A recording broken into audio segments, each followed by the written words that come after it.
Ang tatlong mahiwagang salamin. Kwento ni Teacher Tet. Si Luna ay isang masayahing bata na mahilig mangarap.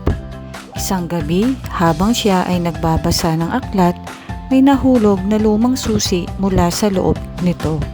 Sa dulo ng susi ay may nakasabit na maliit na bituin.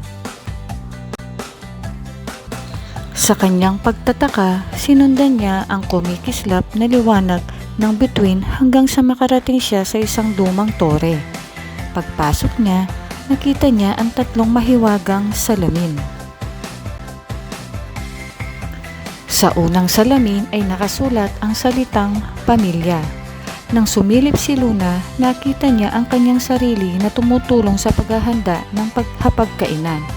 Nag-ayos ng higaan at nag-alaga sa kanyang nakababatang kapatid.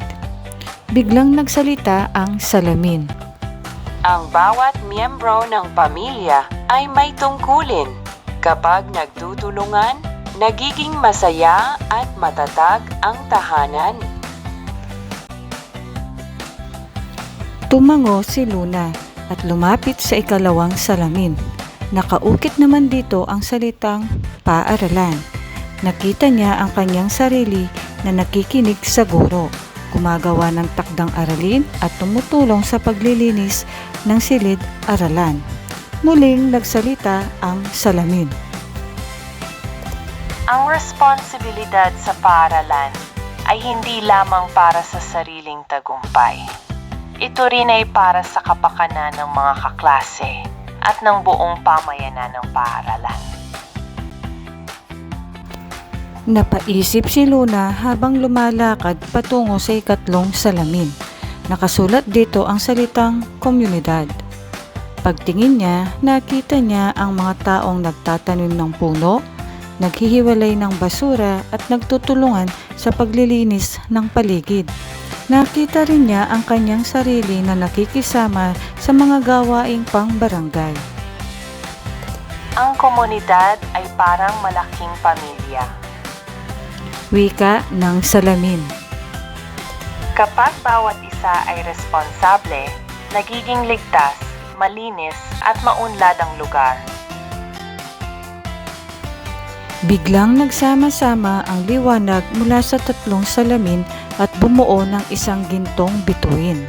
Luna! Sabi ng mahiwagang tinig. Ang tunay na bayani ay hindi kailangang magkaroon ng kapangyarihan. Sapat nang gampanan niya ang kanyang mga responsibilidad sa pamilya, paaralan at komunidad.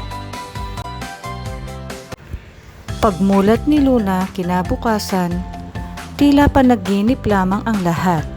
Ngunit mula noon, tumutulong na siya sa bahay. Mas naging masipag sa pag-aaral at nakikilahok sa mga gawaing pangkomunidad. Napansin ng lahat ang pagbabago sa kanya. Hindi siya naging sikat na bayani, ngunit naging inspirasyon siya sa kanyang pamilya, mga kaklase at kapitbahay. At doon niya natuklasan na ang maliliit na responsibilidad na ginagawa araw-araw ay nagiging malaking tulong sa mundo.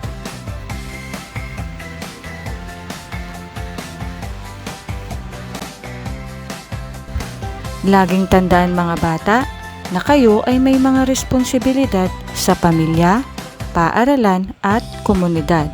Sa pagtupad sa mga ito, natututuhan ninyo na maging masipag, disiplinado at mabuting mamamayan. Narito ang mga gawain para sa inyo. Tulungan natin si Luna na makarating sa paaralan. Ano-ano ang mga gamit ang dapat niyang pulutin sa daan. Ituro ang daan at ang mga tamang gamit.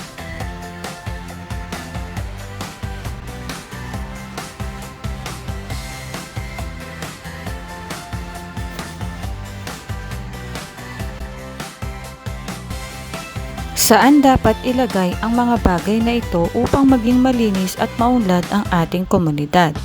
Ituro kung saan dapat pumunta ang bawat isa.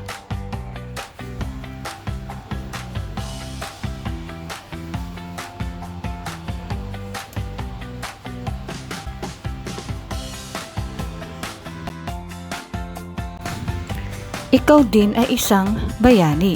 Alin sa mga ito ang gagawin mong responsibilidad ngayong araw para makuha mo ang iyong gintong bituin? Pumili ng isa at sabihin sa kaklase kung bakit.